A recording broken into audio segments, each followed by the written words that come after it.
20장에 매우 중요한 우리가 흔히 말하는 십계명, 계명, 율법이 주어져요.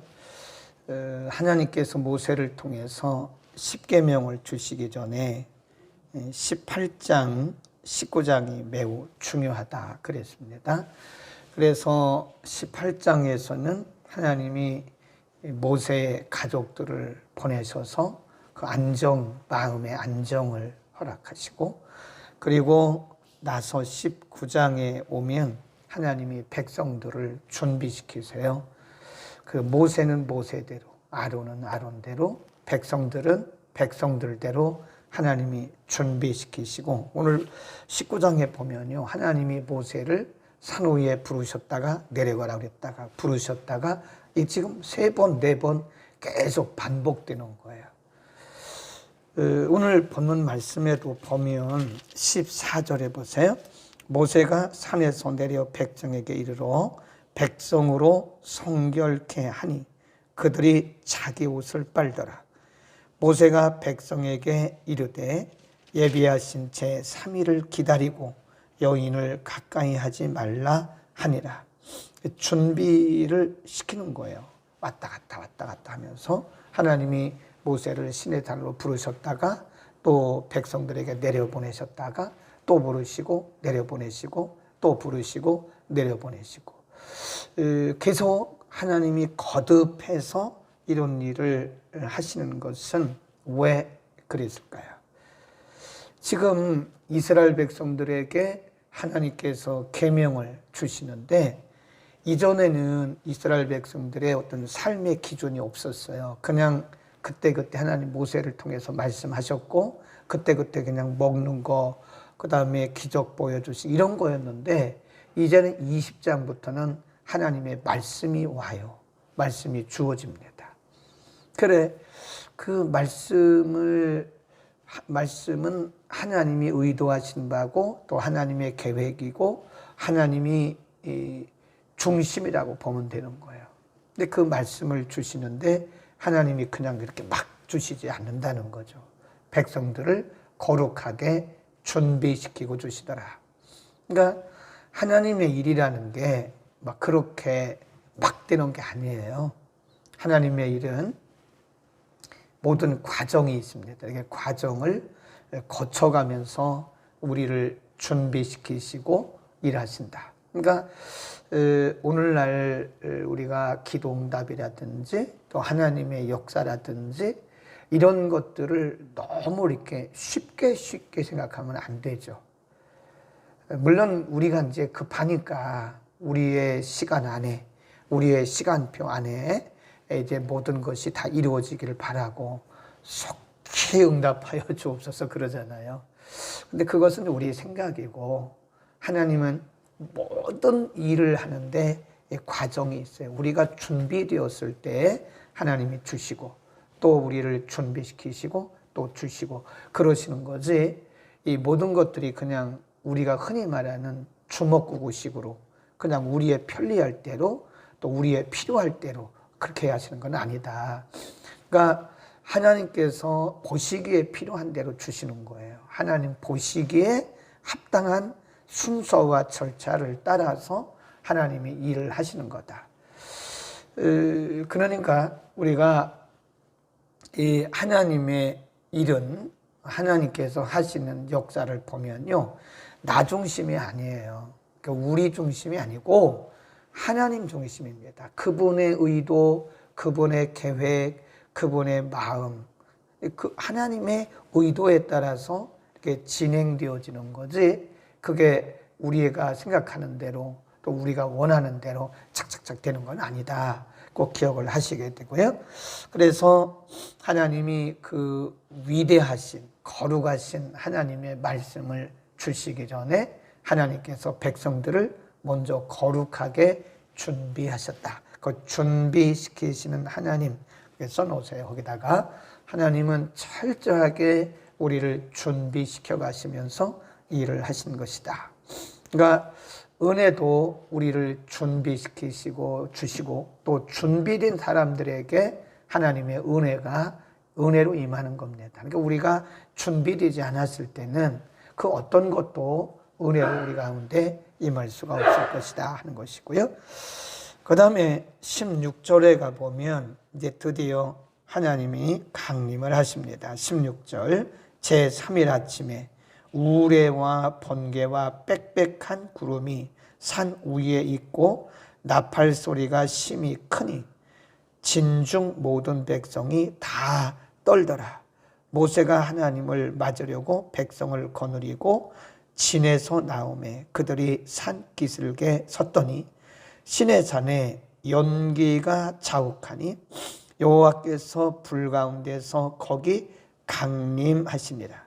그 연기가 옹기종 연기같이 떠오르고 온 산이 크게 진동하고 나팔 소리가 점점 커진 때에 거기 보면 이게 하나님이 지금 백성들 가운데 강림하신 모양을 보여요. 하나님의 실체를 보여주신 게 아닙니다. 하나님의 임재, 하나님의 임재의 모양을 보여주신 거죠. 그러니까 이스라엘 백성들 중에 또 모세도 마찬가지죠. 하나님을 직접 본 사람이 없어요. 모세도 하나님을 직접 대면하지 못했다고요. 빽빽한 구름 가운데 옹기점 연기 같은 것이 이렇게 떠오르고 또 나팔 소리가 들리고 이런 것들은 사실은 하나님이 그들 가운데 강림, 임재하셨다고 하는 하나의 모양이지 하나님을 본 사람은 없어요. 하나님께서 하나님 실체를 보여주시지는 않습니다. 하나님이 영이시기 때문에 그런 거라. 그리고 이제 우리가 20장에 가보면 그래서 하나님 뭐라고 말씀하시냐면 절대로 하나님을 어떤 형상화하지 마라. 너희가 하나님의 실체를 보지 못했다. 하나님을 형상화하는 것은 큰 이 계명을 거스르는 거죠. 20장에 그 부분을 공부하겠습니다. 그 다음에 쭉 내려갑니다. 20절 여호와께서 시내산 곳 그 산꼭대기에 강림하시고 그리고 모세를 부르시니 모세가 올라가매 여호와께서 모세에게 이르시되 내려가서 또 내려보내세요. 백성을 신칙하라. 백성이 돌파하고 나 여호와께로 와서 보려고 하다가 많이 죽을까 하노라. 그죠? 하나님의 실체가 아닌데 지금 하나님이 강림하시는 임재의 모양을 보고 하나님을 이렇게 호기심을 가지고 하나님을 보려고 하다가 많은 사람들이 죽게 될 거다. 그러니까 신칙하라 그 말은 경고하라 그 말이에요. 사람들이 가까이 근접하지 못하도록 백성들을 경고하라. 왜냐하면 그들이 죽을까 하노라 그랬어요. 23절에도 보면 백성이 시내산에 오르지 못하게 하셨고 24절도 보면 너는 내려가서 아론과 함께 올라오고 제사장들과 백성에게는 돌파하고 나 여호와에게로 올라오지 못하게 하라. 내가 그들을 돌격하니 또 나와요. 돌격할까? 돌격이란 말은 갑자기 하나님께서 그들을 치시는 것을 의미합니다. 갑자기 임해서 하나님이 그들을 죽이시는 것을 돌격이라고 해요. 돌격. 지금 우리가 한번 그 상상을 해봐야 돼요. 하나님의 음성이 들렸고 모세가 있고 아론과 함께. 아론도 사실은 모세와 함께 가지는 못하죠. 그 다음에 중간에 제사장들이 있고요. 그 다음에 아래 백성들이 있어요. 그러니까 이렇게 모세, 아론과 제사장들, 그 다음에 백성들 이렇게 있는 거죠.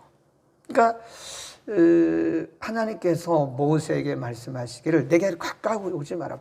일반 백성들은 내게 가까이 오지 마라. 그 이유가 있어요. 왜냐하면 이스라엘 백성들이 만일 하나님의 형상을 보았더라면 이들이 어떤 모양으로든지 또 만들 거라고요. 하나님 그거를 싫어하시거든요. 하나님의 실체를 인간들에게 안 보여주신 이유 중에 하나는 하나님께서 매번 보여주실 수도 없지만 한 번이라도 하나님의 실체를 보여주시면 사람들은 그거를 자꾸 상상해서 하나님의 형상을 만드는 거예요. 그러면 그게 우상숭배가 되는 거거든요.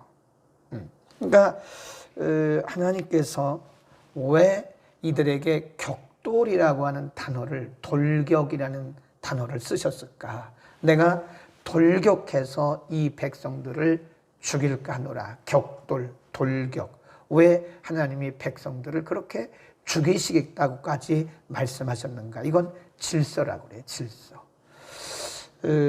우리가 앞에 부분에서는 14절, 15절에서는 준비란 단어를 썼고요. 그 다음에 여기 끝부분 22절, 23절 쭉 25절까지는 질서라는 말씀, 질서. 그러니까 하나님께서 지금 이 계명을 주시기 전에 이렇게 철저하게 준비를 시키시는 거예요. 그리고 하나님께서 이 단계를 말씀해 주셨어요. 모세, 아론과 제사장들, 그리고 백성들. 그 백성들은 그리고 제사장들까지도 신의 산에 오르지 못하더라고. 오르는 순간에 하나님이 그들을 돌격해서 죽이시겠다. 그렇게 말씀하셨어요. 그 왜 그러냐? 이게 질서입니다. 질서. 우리는 때로 하나님의 일을 너무 이렇게 쉽게 생각하는 경우가 있어요. 쉽게. 그러니까 어떤 경우에 보면 너무 복음이 값싸게 사람들에게 여겨지는 경우가 있어요. 하나님의 말씀도 그냥 마구 그냥 해석해내고, 그래서 보면 이 복음을 너무 값싸게 한 것이 아닌가. 하나님께서 너무 소중한 복음을, 말씀을 우리에게 은혜로 주셨는데 이 복음이 너무 이렇게 질서 없이 그리고 준비 없이 막 이렇게 전파되는 것을 보면서 이 기독교의 가치, 성경의 가치, 말씀의 가치, 또 하나님의 거룩성의 가치, 막 이런 것들이 너무 이게 땅에 추락되는 것 같은 그런 느낌을 때로 받을 때가 있어요. 그래서 어떻게 저렇게 하나님의 말씀을 값없이 우리에게 은혜로 주신 거지만 가치 없이 저렇게 막 던질까, 그런 생각을 할 때가 있어요. 그래, 저도 많이 부족하지만 하나님의 말씀을 해석하고 하나님의 말씀을 가르치는 분들이 정말 준비를 좀 했으면 좋겠다. 성경을 좀 깊이 알고 깊이 공부하고 그리고 나서 이 말씀을 체계적으로 좀 가르쳤으면 좋겠다 하는 그런 생각을 해요. 이게 보면 너무 가치 없이 복음을, 이 생명의 복음을, 하나님의 말씀을 아마 구약시대 같으면 하나님이 막 돌격했을 거예요. 돌격. 요즘처럼 이렇게 하나님의 말씀을, 거룩성을 상실하고 복음의 본질을 상실하고 빗나가고 그런다고 한다면, 만일 구약시대, 지금이 구약시대였다면요, 하나님이 막 돌격해서 죽이신 사람이 많을 것 같아요. 요즘은 성령께서 오셔서 우리에게 진리의 영으로 오셔서 이렇게 가르쳐 주시기는 하지만 또 인간이 준비할 부분들은 해야 되거든요. 네. 그래 오르락 내리락 오르락 지금 계속 그러면서 백성들을 준비시키시고 또 모세를 준비시키시고 이러면서 거룩하게 준비시키고 이러면서 옷을 빨게 하고 이러면서 준비한 다음에 그리고 또 하나님 경고하기를 가까이 오지 말라고, 내가 너희를 돌격할까 하노라고 하나님이 경고하시잖아요. 그런데도 나중에 가보면 이스라엘 백성들이요, 우상 만들고 막 형상하고 이래요. 하나님이 그렇게 하지 말라고 그랬는데도. 그래서 오늘 본문이 중점적으로 가르치는 것이 뭐냐면 준비와 질서입니다. 준비와 질서. 하나님의 일은 철저하게 준비되어져야 되고요. 우리가 보면 이 예배도 말이에요. 준비된 예배가 있고 준비되지 않은 예배가 있더라고요. 준비된 사람들의 예배는 하나님 받으실 것 같아요. 근데 전혀 준비되지 않고 헐레벌떡 와가지고 잠자다 일어나가지고 헐레벌떡 와가지고 그렇게 예배하는 준비되지 않은 예배는 하나님께서 기뻐하실까? 저는 그런 생각을 가끔 해요. 전혀 마음의 준비 없이 하는 그런 예배를 하나님께서 기뻐하실까? 그러니까 하나님은 우리가 은혜를 받는 것도요, 준비된 영혼에게 은혜를 주세요. 준비된 영혼에게. 우리가 하나님의 은혜를 받을 준비가 됐을 때 하나님의 은혜가, 그러니까 아유 나는 왜 이렇게 은혜를 못 받지? 바꿔 말하면 내가 준비가 안 됐다는 얘기입니다. 바꿔 말하면 내가 아직 받을 준비가 안 됐다는 얘기예요. 질서. 하나님께서 이렇게 질서를 중요하게 여기시는 거예요. 모세 너는 올라오고 아론과 제사장들은 중간에 있고 백성들은 아래에서 다시 올라오지 마라. 백성들은 백성들대로 백성은 백성이에요. 약해요. 그러니까 이게 믿음의 중심도 약하고 믿음의 기준도 약하고 그러니까 어떤 형상을 봤을 때 그들이 틀림없이 어떤 형상화해서 만들 가능성이 크거든요. 그러니까 하나님께서 하나님의 실체를 안 보여주셨어요. 만일 하나님께서 시내산에서 모세에게도 하나님의 실체를 보여주셨더라면 아마 대대로 이스라엘 백성들은 우상 만들 거예요. 그 현장에서 본 사람은 그래도 봤지만 그것이 계속 말 통해서 이렇게 전달될 거 아니에요. 소문을 통해서. 그럼 사람들이 듣고서 하나님의 형상을 만드는 거예요. 하나님은 절대로 형상화하지 말라 그랬습니다. 형상화. 오늘날도 가끔 보면요, 기독교 복음이 아닌 것이 참 많아요. 제가 볼 때 저건 기독교 복음이 아니다. 저건 성경이 아니다. 이 사람들이 형상화해서 그걸 기독교인 것처럼 옷을 입혀놨어요. 그걸 또 믿고 따라가는 사람들도 있어요. 참 어디라고 얘기는 안 하겠는데 이렇게 보면 참 너무 안타깝다. 저건 복음도 아니고 말씀도 아닌데 기독교를 옷을 입혀가지고 사람들이 그렇게 종교 행사를 하는 것을 보면 참 안타깝다. 이게 십계명을 다시 배워야 되겠다 하는 생각이 들더라고요. 네. 우리가 예수를 믿고 구원받은 이후에 내일부터 우리가 십계명 이제 20장 이후를 공부하게 되는데요. 어떤 교회든 이런 교회도 있더라고. 어떤 목사님이 그 신학에 문제가 있다고 봐요. 우리가 예수 믿고 구원받았기 때문에 구약은 필요 없다. 그래서 성도들에게 신약만 설교하는 거예요. 신약만. 그러니까 성도들이 구약은 관심도 없어요. 그리고 구약은 이미 지났다고 생각하는 거예요. 절대 아니거든요. 네, 지금도 십계명이 필요한 거예요. 예수를 믿고 그러니까 십계명을 지켜서 구원받을 사람은 하나도 없어요. 못 지켜요. 인간은 십계명을 100% 지킬 사람은 하나도 없습니다. 그래서 이 계명, 우리 갈라디아서 공부했잖아요. 율법으로는 절대 구원 못 받아요. 율법의 행위로는.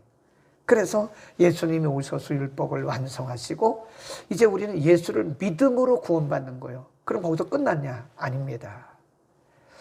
이제 예수를 믿음으로 구원받은 우리들은 구약에 있는 것들은 다 가이드라인입니다. 가이드라인. 십계명도 가이드라인이에요. 그래서 구약은 필요 없다. 십계명은 필요 없다. 이렇게 가르치거나 믿는 사람들은 성경을 절반밖에 안 믿는 사람들이고 절반밖에 공부를 안 하는 사람들이다. 다 필요한 겁니다. 그래서 구약은 신약의 예표죠. 그리고 신약은 구약의 완성이죠. 그러니까 예수를 믿음으로 구원받은 우리들은 구약이 뭐예요? 가이드라인이에요. 우리의 삶의 표준입니다. 표준.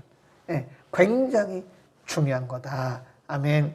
우리가 극단적으로 구약을 무시하는 그런 분들도 있어서 혹시 우리가 그런 말에 미혹되지 않도록 제가 오늘 아침에는 특별히 상식적인 것들을 좀 많이 말씀드렸습니다. 기도하겠습니다.